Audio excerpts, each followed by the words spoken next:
Okay, so hi everyone. I'm Sarah. You may have known me from all of the emails I send from CMP, but I'm a coordinator with CMP and also a graduate student at George Mason University.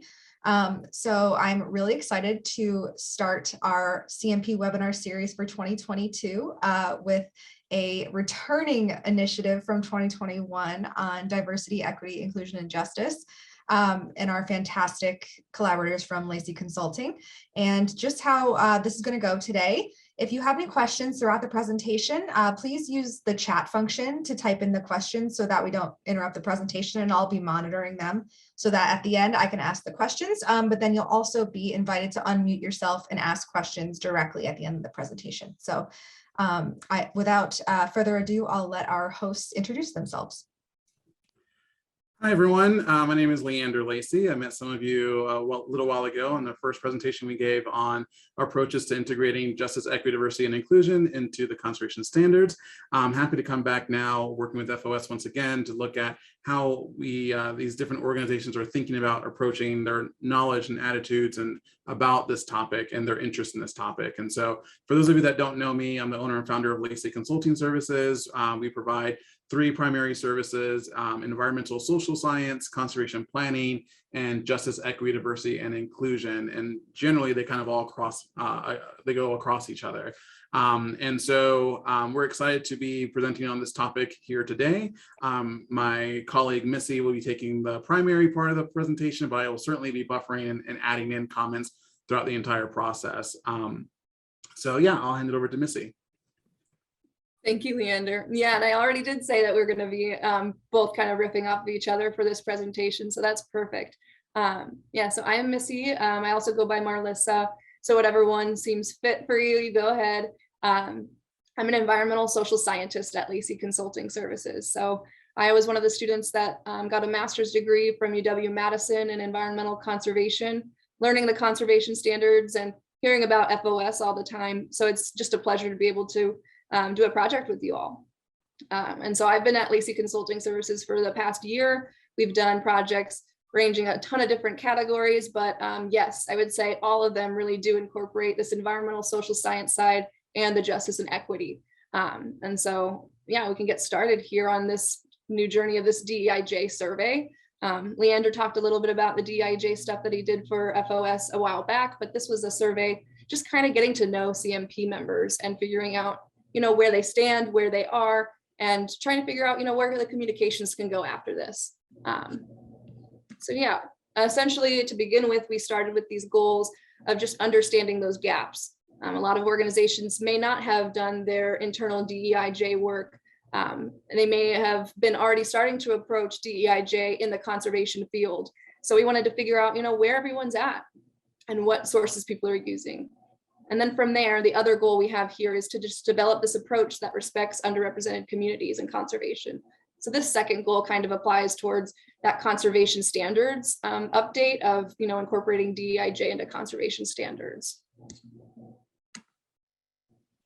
So yeah, this is our contract essentially in one slide. I would say that we are right now at task 2, where it's really just summarizing the results from the DEIJ process and that survey. But task 1, we really worked very closely with Adrienne, Ashleigh, and Jacqueline to make sure that we developed those correct questions, the type of questions you guys wanted to have, because no matter what survey we create for you, this is your product, and we want to make sure it's exactly how you created it. And so we sent out that survey to CMP members and CCNet, and from there, essentially just reminded people of the survey to make sure we could get more answers. We ended up getting about 30 responses back with a total of 22 questions asked during this survey. So just to reiterate, we're on task 2 right now, just kind of summarizing our results for you all. And please don't be afraid to put stuff in the comments. I personally can't see it right now, but I would love to come back to it at the end. So yeah, just hold on to your comments. Thank you so much. And these are just some of the quantitative results we could find, because a lot of our questions were qualitative, but some of them really showcase, where CMP members are in their journey. So here you can see, it may be a little small for you, I can't quite tell, but 18 individuals are very motivated to incorporate JEDI into conservation practice. People are very motivated, very interested, and only a few outliers were really not sure, not interested whatsoever. And then as for talking about this interest right here, I wanted to reiterate, in this survey, we asked two different questions. We asked one that was focused on if individuals were motivated to incorporate JEDI into conservation practice, or if they were interested, just to see if there was a difference. And there wasn't very much of a difference there. So that's one limitation of the survey, is that we didn't really need to incorporate both of those questions, I'd say. It was just one that we really wanted to focus on, this motivation. Interest is almost a synonym in this sense then. And then here we get into a little bit more of the details of, is your organization currently implementing JEDI in conservation practice? I'd say this is one of the most important quantitative questions we could have asked, because we could then afterwards ask the details. So we didn't just ask if you're doing it and then move on. We did make sure to leave that qualitative space for people to, share what exactly they're doing. So yes, 23 of those 30 really did say yes, they are incorporating JEDI in conservation practice. And I also wanted to reiterate here that this was mainly CMP members, even though we did send it out to CCNet. So those couple of outliers that are no or not sure could be potentially CCNet members. So yes, this is just outlining that out of the 30, 23 of them are very interested in doing JEDI in conservation practice. But then we get into this other section where the question was optional. So you can see the numbers kind of vary a little bit. There's only 8 respondents for this one. And that's something we learned at Lacy Consulting Services, that if we really, really want the answer for this, and we really considered it important, we need to make sure that it's not optional. We need to make sure that people actually answer it.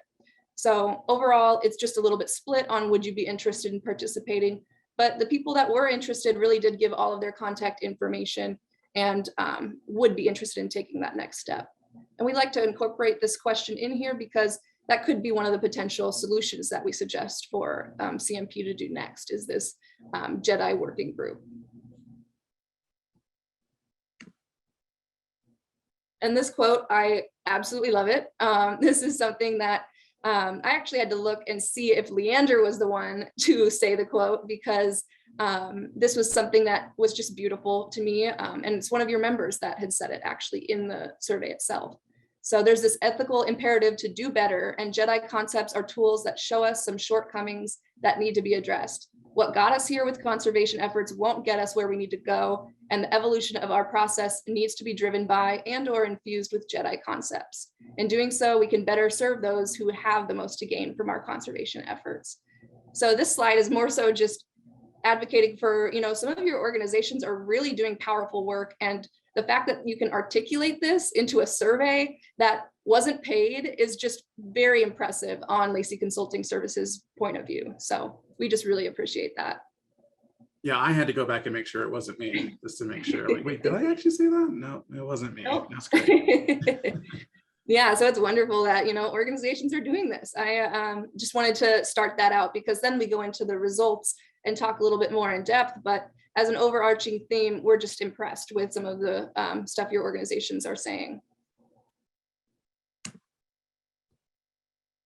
So yeah, these are some of the important trends we're seeing.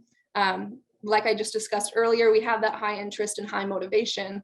But I'd like to just explain a little further that a lot of these organizations really did respond and say that they've already begun incorporating JEDI into conservation planning and conservation practice, which is really impressive. They've done this internal training. A lot of organizations really have done the internal DEI work. But what we want to improve on for the next steps on this negative side is that, that applicability. So a lot of organizations really understand that there's all this DEI work to do, but they don't know how to apply it essentially to these organizations and these practices that you're doing. So trying to find those frameworks in order to show success and show that you're incorporating JEDI into the broader goal of your organization is really something that all of these individuals interviewed were interested in finding. And then the only other negative in here that I haven't discussed yet is speaking for the entire company. This was something that is more of a negative trend of our survey itself, because we had asked if your company is interested in incorporating JEDI into conservation standards. And some individuals really weren't comfortable with speaking for the entire company. And that's understandable. A lot of these organizations have millions of business units, different states, different countries. It's just important that, that was a limitation of this survey, is that, a lot of individuals didn't feel comfortable speaking for the entire company, but could still provide the resources that they use themselves. Yeah, so like I just said, some of this is repetitive because we want to nail it on the head and make sure that it's understood. But this overarching theme of needing to know what success looks like. Another quote that I really enjoyed from this survey was, they're looking for practical ways to show how we can do better to mainstream JEDI versus thinking, oh no, now I need to do this also on top of everything. And that's something that I believe Lacy Consulting Services to do a great job of, because we have done that with conservation standards and with incorporating it into Bat Conservation International, another company that actually got to be that first person to really apply conservation standards to their overall arching work. And Leandra can discuss a little bit more about that work. Yeah, so that's one of the things that I think is really important for us to think about, is how do we start to incorporate what some of the great work that you all are doing, some of the learning that we got from the report we did last year about how to incorporate the approaches of justice, equity, diversity, and inclusion into conservation standards or conservation planning in general. And some of the things that come out of that conversation when I have conversations with other organizations is that, well, we want to do conservation planning, but we don't do conservation standards, but we have something similar to that, right? And so how do we create a process that allows for them to engage effectively in the conservation planning process? I know that CMP FOS is also looking into a conservation standards light version, and that may be something that's very interesting to a lot of conservation organizations, because for some reason they think that the conservation standards might be like a quote unquote heavy lift.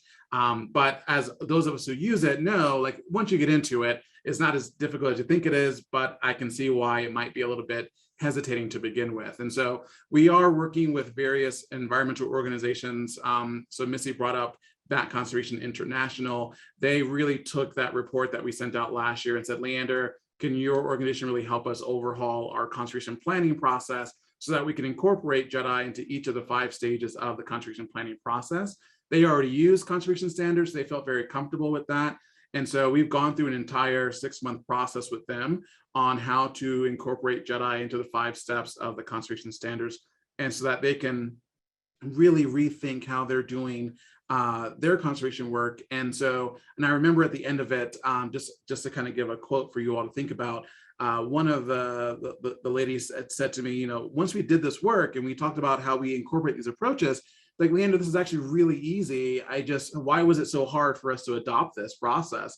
And I said to this person, like, unfortunately, the way that you've been working has prohibited you from allowing you to incorporate JEDI, right? So JEDI was not part of the conservation movement when it was created. It's been a fairly exclusive movement until recent years, and we're just now trying to recover from that process. And so there are systems in place that have basically kept you from your ability to be inclusive and to create JEDI practices, because the system was not built that way to begin with.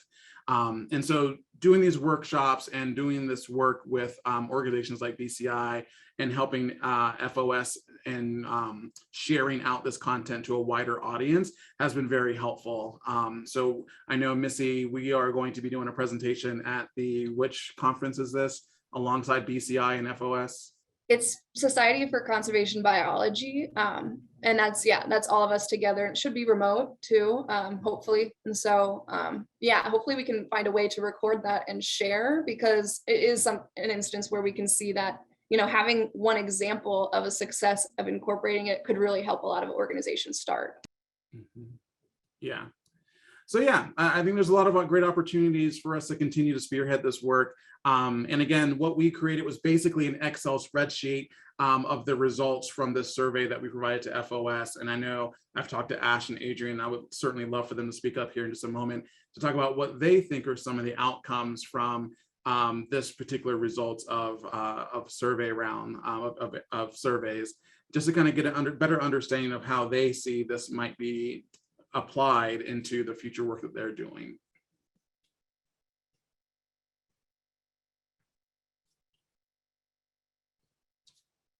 And I can go to the next slide too, that kind of gives some more of those recommendations, but we can talk a little bit more about, what these words mean and explain it a little bit beforehand, if that'll help, because I do think that, just continuing to work with this conservation standards update to continue with this DEIJ work, but this network and collaborating here, we have just seen a lot of individuals that answered that were just talking about the giant barrier that is capacity and capacity building. Many people don't have the time to network and collaborate on top of their daily work. So finding just a way to mainstream this networking and learning from others would be a great thing to do. One of which could be even just sharing this Excel sheet, making sure that you can't figure out who said what, making sure that you share it though with the CMP members to see, what some of the similar organizations are doing within your partnership. That could potentially be one idea. And the other thing that really popped out to us was improving this communications on JEDI and DEIJ. And we kind of just interchange those words, but improving the communications in the reasoning that some of the individuals in the survey really answered their interest and motivation to do DEIJ work internally. So looking at getting more diversity in your organization, stuff like that. But we want to improve the communication on applying those like diversity, equity, justice, and inclusion to your actual work that you're doing. So putting it into the project planning. So just differentiating between that internal DEIJ work versus the external work, essentially, is one other suggestion we may have. Yeah, and I'll just add in here just two quick things. It's one of the things that we've really noticed from the conservation organizations that reach out to us, is that they're looking for help in how to incorporate JEDI into the actual planning and implementation.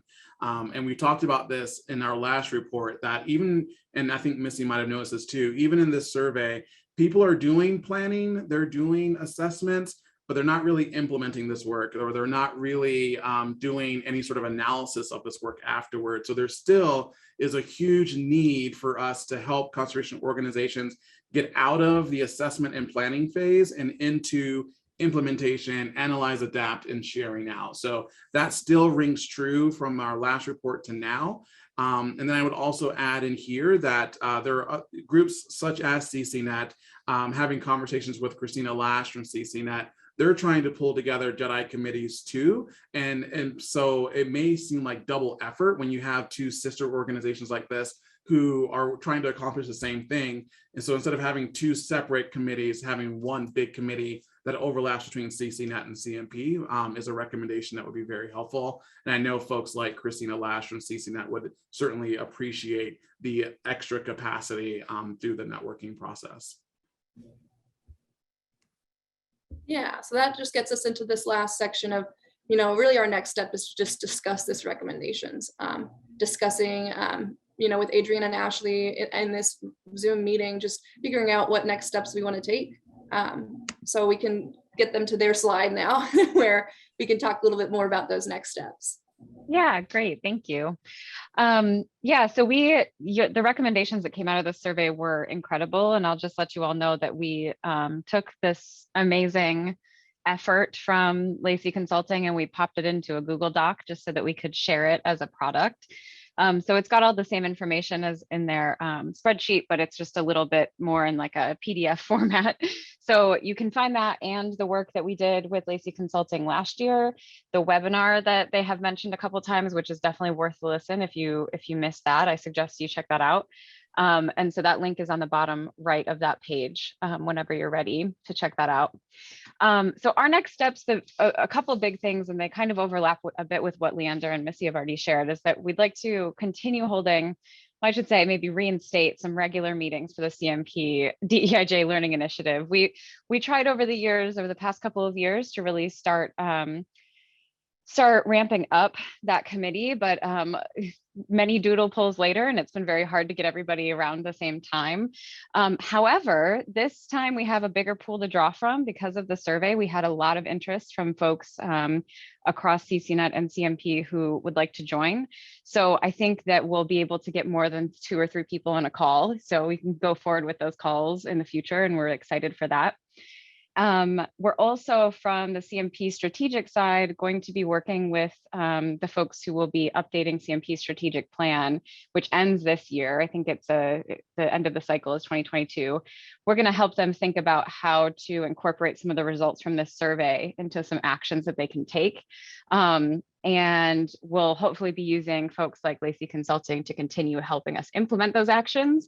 But we're really going to draw from the survey itself to make sure we're doing things that the community is asking for. And so you can see some of that on the slide here, a webinar series. We actually asked in the survey if folks would be interested in sharing their experience in their organization. And we got a lot of people saying yes. So that's something we could do pretty quickly and without a lot of extra work on our part, is just getting people set up for webinars. And we could do that jointly with CCNet. And then the other examples here are a little bit more time consuming, but I think very doable. We hear a lot of the need for trainings. Leander and Missy have already mentioned the lack of capacity. So that's something we'll be looking into in the future. Yeah, and just, that practical guidance that everybody wants. We want to know how it actually works in the conservation standards and how to incorporate it. So that's the direction we'll be moving in. It all is really hinging on us getting this learning initiative back up and going and having great minds meeting together and collaborating in the way that we hope and I think will happen. There's a lot of interest there. But yeah, that's next on our side. Adrienne, anything to add to that? Did I miss anything? No, I think that was it. Great. Yeah, as always, it's just wonderful to work with Lacy Consulting. So I definitely suggest you all reach out to them if you're looking for similar work and support. Thank you so much. We really appreciated getting the chance to work with you all. And I'd love to answer some questions too. I just can't see with the chat. Yeah, I will. We have one question in the chat. Anyone else, you can either feel free to type your question in the chat, or if you'd like to say it out loud, just put your hand up either physically or press the little button. So the first question from Kristen, what is the total number of organizations that responded to the survey? Did individuals take the survey on behalf of each organization, or did some organizations have multiple individuals responding? A bit of information on the respondents would be interesting. Yeah, and we can get that to you. There were definitely a couple of different individuals that responded for the same organization, but I do believe that it was from separate sections of the giant organization. But yeah, we can get that back to you. We just don't have that data readily available. Great. Heather?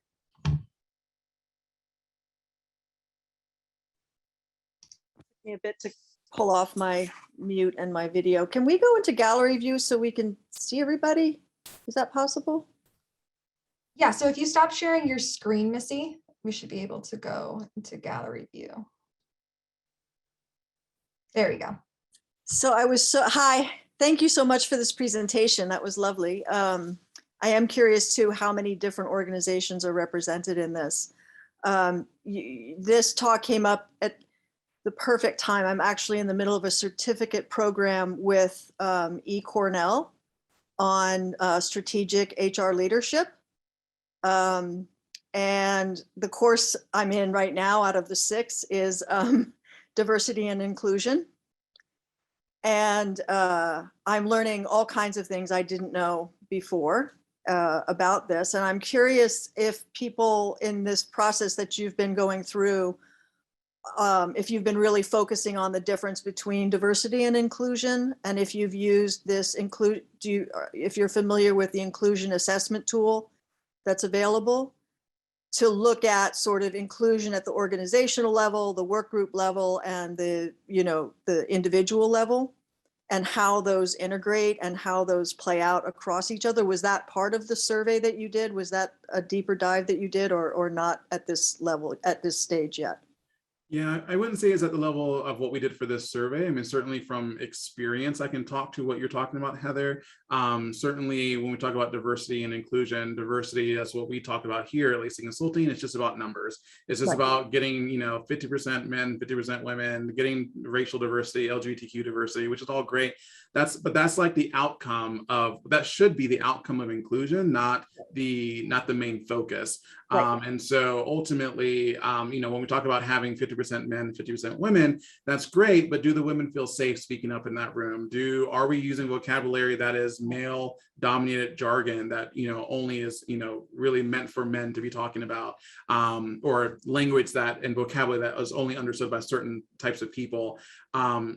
Similarly, it's not about having, oh, we have a diverse board because we have 1 or 2 people of color on there, but okay, what's the turnover rate now? Like, are those people leaving within 2 to 3 months in 1 year versus other people? So diversity is just a starting point that I think most organizations probably had to start at because of HR reasons, for legal reasons. But now we're beginning to understand that it's not about diversity, it's about inclusion and equity and all the other pieces of this as well. So I think it's an evolution of learning and thinking that everyone's on a different journey about.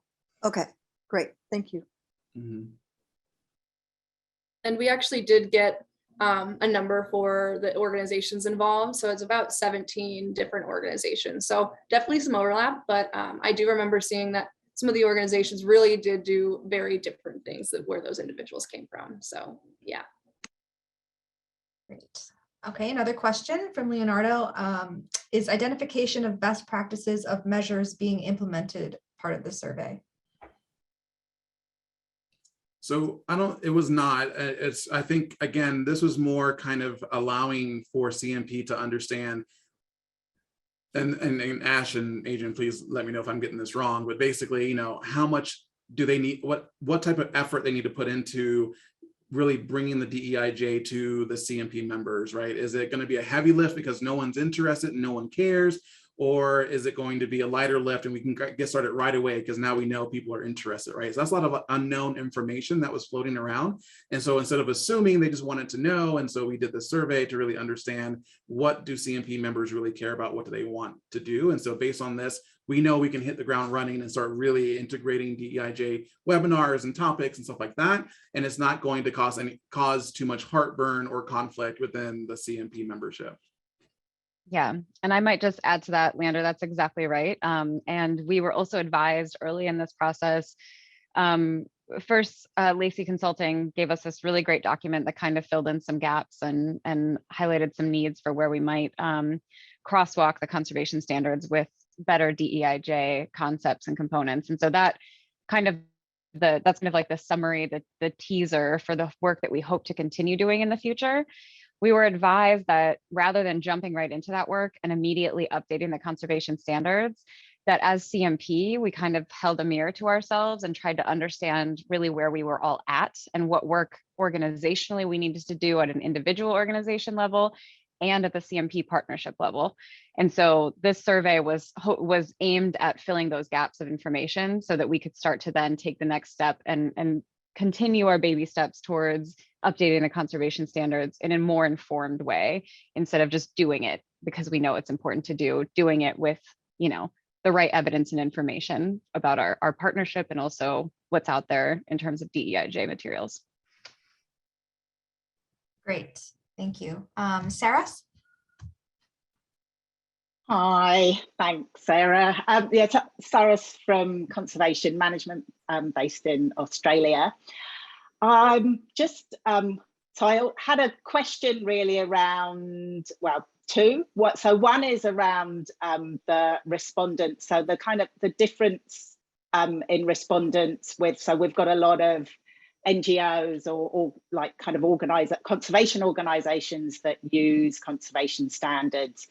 And although they do a lot of partnering work, there'd be a lot of internal kind of use of conservation standards for them versus conservation management. We're a social enterprise we're a consultancy model.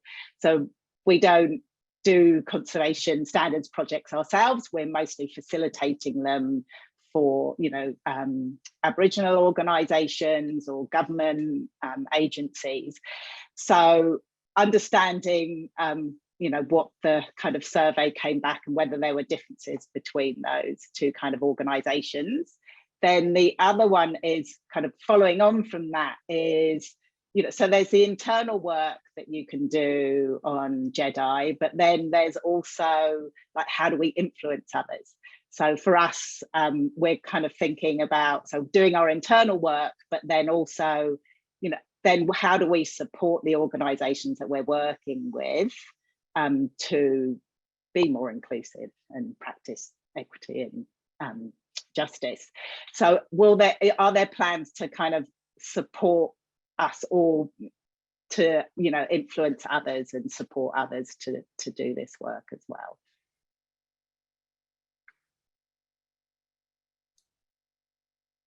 You want to go ahead, Leander?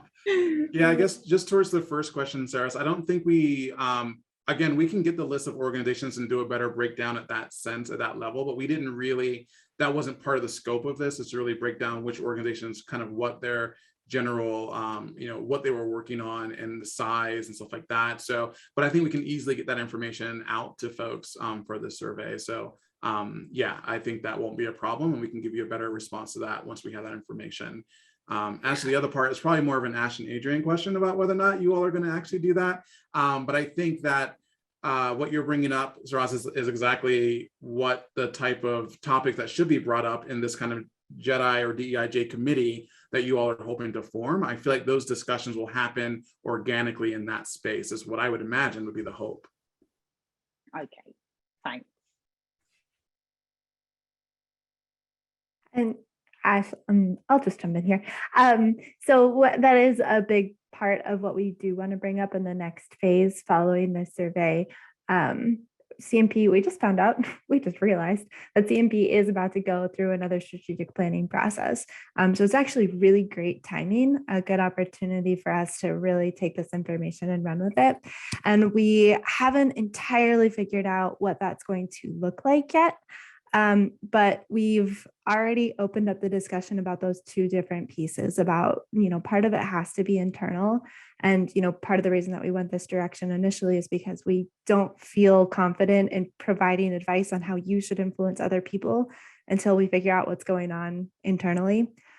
But we also want to bring out those external pieces. So once we have the CMP strategic plan and we sort of have our own DEIJ strategy, and we've had a chance to filter all of the other CMP strategies through this DEIJ filter, I think we'll be in a much better position to incorporate those practices and those considerations into our ongoing toolkits and DEIJ the regular conservation standards updates and all of those resources that we all know and love CMP for.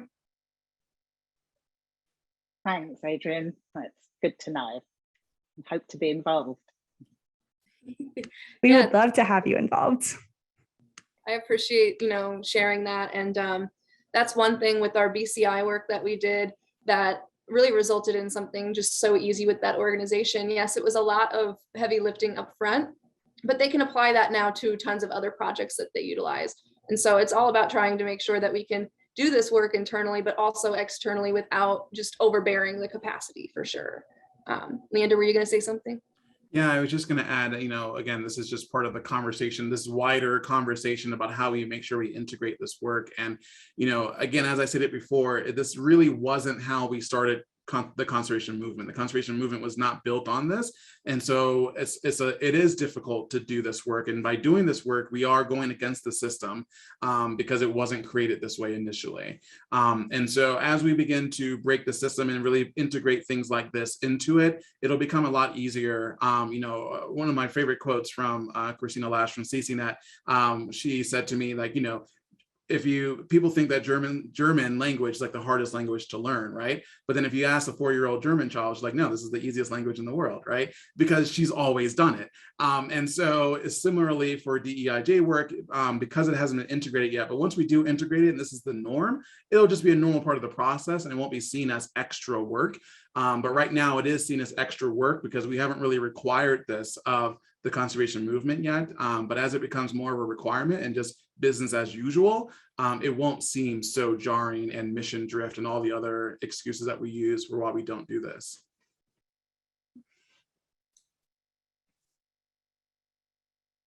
Great. We have a comment in here from Elizabeth.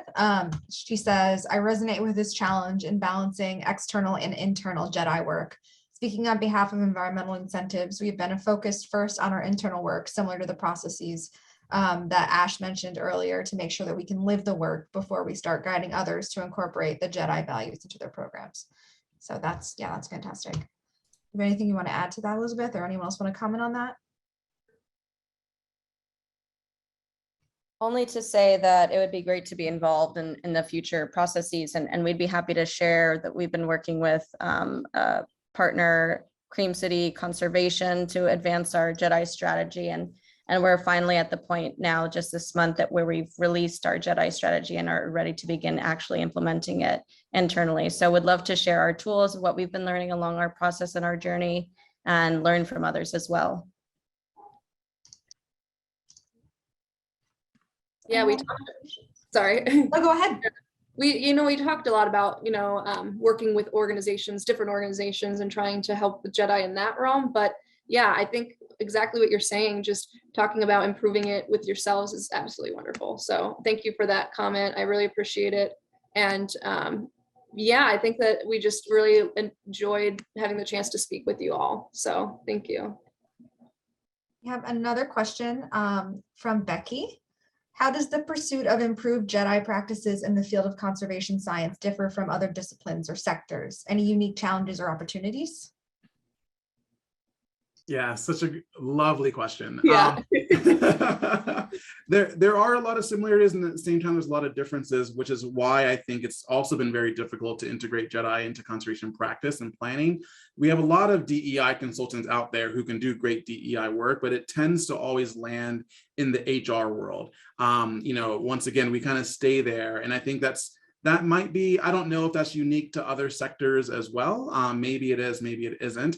I think that there's one similarity that I think is very different, which is my philosophy as to why we do this work to begin with.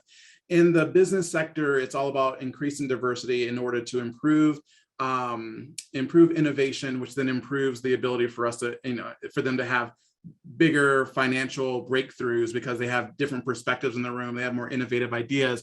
And so their product is innovative and amazing, right? And that's great. And when you translate that to conservation, it's different.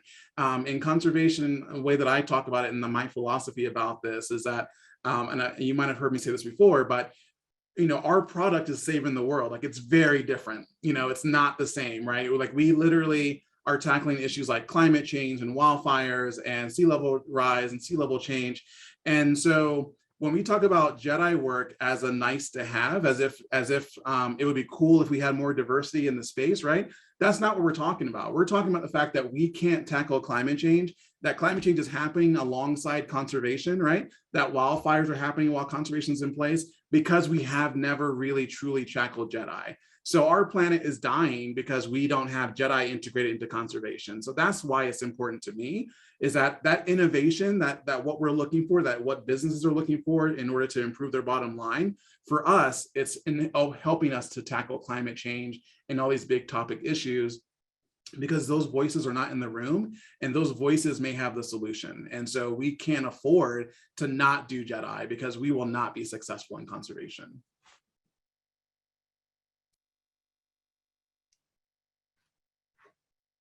Any other questions, comments?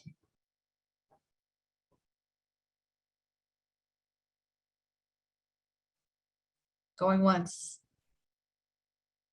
Going twice. I would like to ask Leander, because what you just described, Leander, involves really a change in power dynamics. And do you feel that the organizations that answer to the survey are ready to really discuss about power dynamics change here, and not just look at the more trivial thing? Not trivial, it's already important to look at hirings and so on, but are the discussions really going into this more profound issue of actually who owns the land, who has been in these lands for longer? Is there a truly respect? Should we be respecting them from a very different place than it has been traditional within our field? Yeah, I'll just caveat before I answer this that it's also very different in different countries. Some countries, they've been doing this their entire time because they don't know any other way to do this except for to engage people in the conservation process. And so there are some other ways of doing conservation that are kind of like Eurocentric that haven't really been integrating this. the entire time. And so that a little bit of caveat there, but I would say that from the organizations that we've been working with, they're eager to start the process, but I think still, this is a trend, I think, across the board in a lot of organizations that are kind of just jumping into this. They're just stuck in that planning and assessment phase. Like, yeah, they're willing to go as far as assessment and planning, but actual implementing it is a different story. So we do need to figure out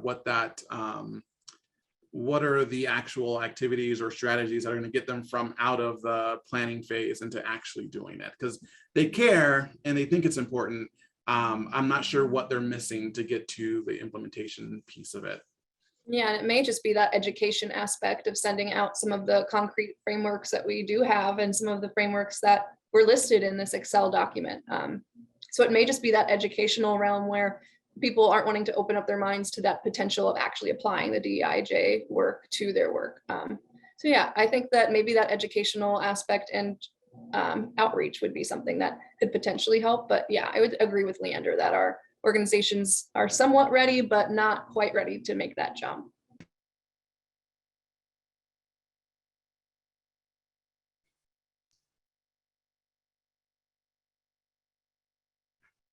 Any other thoughts or questions? Thank you for moderating, Sarah. Of course. Sarah, can I put in a final plug for the Equity Committee before we wrap up? Please do. Yeah. Well, first of all, I just want to say thank you so much, Missy and Leander. It's been, I know we've said it before, we'll say it again. It's awesome working with you guys. Really appreciate the energy that you bring to the team and the energy that you've been able to create around this initiative. I think one of the things that really surprised us, we knew people would respond to our survey, but we were really, really excited about the number of people who expressed legitimate interest in participating in the committee. And like I said, we have a really great opportunity right now with the CMP strategic planning actually coming up. So for those of you who are doing this within your organizations and you have tools and lessons learned and, you know, with all of your free time, you want to come join us, we would really appreciate any input that you have. And we will be reaching out to those of you who signed up, but also if you want to sign up, please let us know, because we'll be organizing some stuff around this coming up pretty quickly, and we want to keep the momentum going. So appreciate your time and attention to this. Yeah, and I'll just say one last thing is that we do have, we recently hired a Spanish language engagement specialist to help us translate as much of this information into Spanish as well as to bring it into Central South America and Spain, so that way this information can be expanded out further and in different languages. And we also have another staff member who's from Ethiopia who will be able to help us to integrate this and bring this over into the Africa space as well. So any assistance that any of you all have in helping us to bring it to those spaces, we'd be happy to collaborate in any way possible.